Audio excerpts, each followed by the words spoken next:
नमस्कार दोस्तों, स्वागत है एक बार फिर से आपके अपने यूट्यूब चैनल में। दोस्तों आज हम बात करेंगे हेडेक यानी सिर दर्द के बारे में।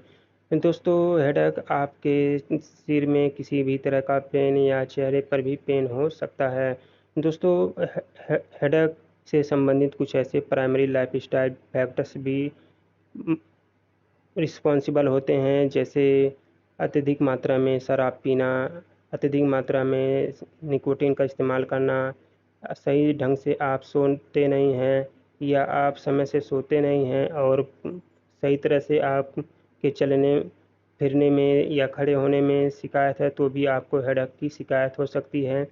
जैसे कि आप यहाँ पे देख पा रहे हैं कि अगर आप अत्यधिक मात्रा में शराब पीते हैं तो भी आपको हेडेक की शिकायत हो सकती है। अगर मुख्य रूप से आप रेड वाइन का इस्तेमाल करते हैं तो आपको सिर दर्द की शिकायत हो सकती है। दोस्तों कुछ ऐसे फूड जिसमें नाइट्रेट की मात्रा अधिक होती है, अगर उसको आप इस्तेमाल करते हैं तो भी हेडेक की शिकायत हो सकती है। दोस्तों अगला है कंज्यूमिंग निकोटीन। दोस्तों अगर आप अत्यधिक मात्रा में बीड़ी, सिगरेट या कॉफ़ी, टी का इस्तेमाल करते हैं तो आपको भी सिर दर्द की शिकायत हो सकती है। दोस्तों अगर आप समय से सोते नहीं हैं और या आप रात में सही से नहीं सो पाए हैं तो भी आपको सिर दर्द की शिकायत हो सकती है। दोस्तों अगर आपके खड़े होने का तरीका या पोस्चर आपका ठीक नहीं है तो भी आपको ब्लड सर्कुलेशन, शरीर का ब्लड सर्कुलेशन जो है सही से नहीं होगा और ब्लड सर्कुलेशन ना होने की वजह से आपको सिर दर्द की शिकायत हो सकती है। दोस्तों इसके अलावा अगर आप प्रॉपरली एक्सरसाइज नहीं करते हैं तो भी आपको हेडेक की शिकायत हो सकती है। तो अगला है दोस्तों, अगर आप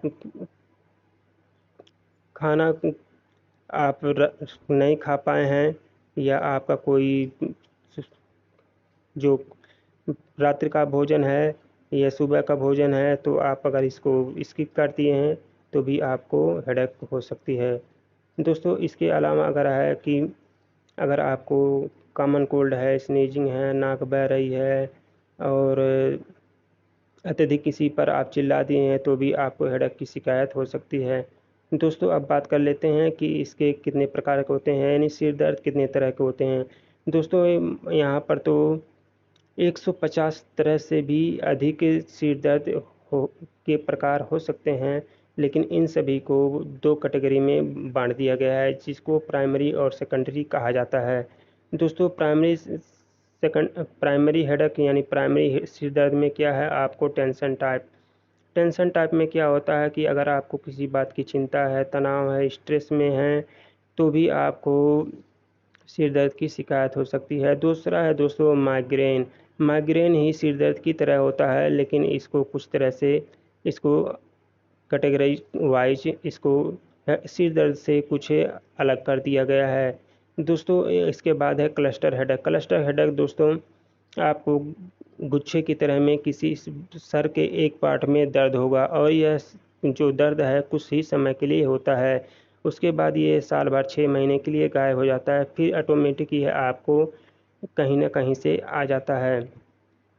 दोस्तों इसके बाद है अल्कोहल। अगर अल्कोहल आपका ज़्यादा इस्तेमाल करते हैं तो आपको सिर दर्द की शिकायत हो सकती है। मुख्य रूप से अगर आप रेड वाइन का इस्तेमाल करते हैं तो भी आपको सिर दर्द की शिकायत हो सकती है। उसके बाद है दोस्तों निकोटीन हेडेक, यानी आप अत्यधिक मात्रा में बीड़ी, सिगरेट, चाय और कॉफ़ी, टी का इस्तेमाल करते हैं तो आपको सिर दर्द की शिकायत हो सकती है। दोस्तों इसके अलावा अगर आप सही से सो नहीं पा रहे हैं या आपको सोने में कोई तकलीफ़ है या फिर आप रात में सो नहीं पाए हैं तो आपको भी सिर दर्द की शिकायत हो सकती है। पुअर पोस्चर यानी दोस्तों आपको खड़े होने के, बैठने, चलने फिरने का तरीका अगर आपका सही नहीं है तो भी आपको हेडेक हो सकता है। इसके अलावा दोस्तों अगर आप खाना खाना भूल गए हैं या आपको किसी तरह से स्किप आप अपने भोजन को स्किप कर दिए हैं तो आपको सिर दर्द की शिकायत हो सकती है। दोस्तों इसके बाद है सेकेंडरी हेडेक। सेकेंडरी हेडेक में आप डिहाइड्रेशन यानी पानी की कमी, अगर पानी को आप कम पीते हैं तो भी आपको सिर दर्द की शिकायत हो सकती है। इसके बाद है दोस्तों साइनस हेडेक। साइनस हेडेक में क्या होता है, सर्दी जुकाम की वजह से आपकी नाक बंद हो जाती है। नाक के दोनों तरफ आपको कंजेशन महसूस होता है और सर में सिर दर्द बनी रहती है।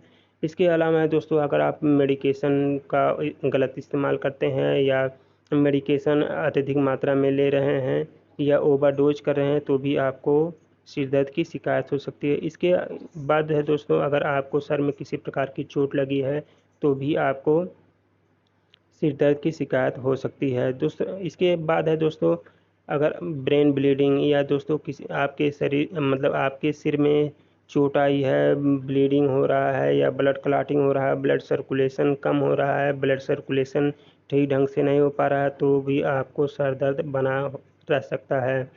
दोस्तों अगर आपके बीपी अचानक से बढ़ जाती है तो भी आपको सिर दर्द का शिकायत हो सकता है, या बीपी कम भी हो सकती है तो आपको सिर दर्द की शिकायत हो सकती है। दोस्तों अगला है कि अगर आप इसके लक्षण को कैसे जानेंगे कि हमारा सर दर्द हो रहा है, तो अचानक से आपके सर में दर्द हो सकता है, फीवर के साथ भी आपको सर दर्द हो सकता है, वीकनेस आ सकती है, वीकनेस है तभी सर दर्द होगा, डिजीनेस है तो भी आपको सर दर्द होगा। तो अचानक में आपका बैलेंस बिगड़ रहा है तो समझ जाइए कि आपके सर में दर्द हो रहा है, आपका सर आपके बॉडी को कंट्रोल नहीं कर पा रहा है।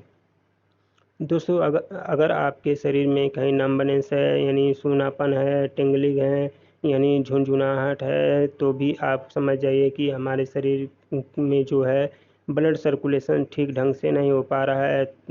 अगर आपके हाथ पैर में झुनझुनाहट है, नंबनेस है तो सर्कुलेशन कम हो रहा है, बीपी लो है तो समझ जाइए कि आपके सर में दर्द हो सकता है। इसके अलावा आप पैरालिसिस भी हैं तो भी आपके सर में दर्द बना रह सकता है।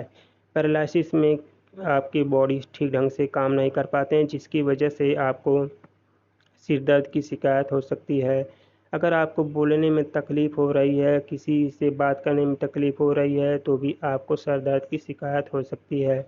अगर आपको समझने बोलने में शिकायत है तो भी आपको सिर दर्द की शिकायत हो सकती है, यानी आप मेंटल कन्फ्यूजन हैं, कन्फ्यूज हैं, किसी चीज़ को समझ बूझ नहीं पा रहे हैं तो भी आपको सिर दर्द हो सकता है। दोस्तों अब इसके बाद है सीजर्स। सीजर्स में आपको जिस भी व्यक्ति को सीजर्स आते हैं उसको भी सर दर्द बहुत तेज़ी से होता है। सर दर्द के वजह से ही आपको सीजर्स आते हैं यानी झटके आते हैं। अगला है विजन चेंज। दोस्तों अगर आप ठीक ढंग से यानी आप देख नहीं पा रहे हैं, आपकी आँखों के सामने धुंधलापन दिखाई दे रहा है तो भी आपको हेडेक की शिकायत हो सकती है। दोस्तों अब इसका डायग्नोस कैसे किया जाए, तो दोस्तों इसका दो ही तरह से स्कैन यानी डायग्नोस कर सकते हैं, जिसमें है सीटी स्कैन या एमआरआई। सीटी स्कैन और एमआरआई कराने से आपको क्लियर स्पष्ट रूप से पता चल जाएगा कि आपको सर दर्द क्यों हो रहा है। दोस्तों अगली बात कर लेते हैं treatment of headache. Treatment of headache दोस्तों, नॉर्मली अगर किसी भी तरह की शिकायत नहीं है, सिर दर्द में कोई भी तरह का दिक्कत नहीं है तो आप इस दवाओं का इस्तेमाल कर सकते हैं। इन दवाओं को आप किसी भी मेडिकल स्टोर पर ले सकते हैं। फिर भी आप इस दवा को इस्तेमाल करने से पहले आप अपने डॉक्टर से सलाह ज़रूर लें, जिसमें है पहला टैबलेट है डिस्प्रिन। एक गोली आप दिन में 3 बार ले सकते हैं। इसके बाद है दोस्तों क्लैम्पोज टैबलेट 5 mg, जिसे आप सोते समय ले सकते हैं। अगर अत्यधिक मात्रा में आपको सिर दर्द हो रहा है तो आप इंजेक्शन भी ले सकते हैं। जो इंजेक्शन है आप जैसे देख पा रहे हैं ट्रामाडोल, इसको आईएम ही लगवाना चाहिए। दोस्तों इसके बाद है बी कॉम्प्लेक्स। दोस्तों किसी भी तरह की वीकनेस के लिए और सिर दर्द के लिए, बीपी लो हो रही है तो भी आपको बी कॉम्प्लेक्स सोते समय इसका इस्तेमाल करना चाहिए, जिससे आपको सिर दर्द में काफ़ी राहत मिलेगी। दोस्तों ये था आप हेडेक के बारे में पूरी जानकारी। दोस्तों यह जानकारी कैसे लगी आप हमें ज़रूर बताएं। फिर मिलते हैं किसी अगली वीडियो में, तब तक के लिए जय हिंद, वंदे मातरम।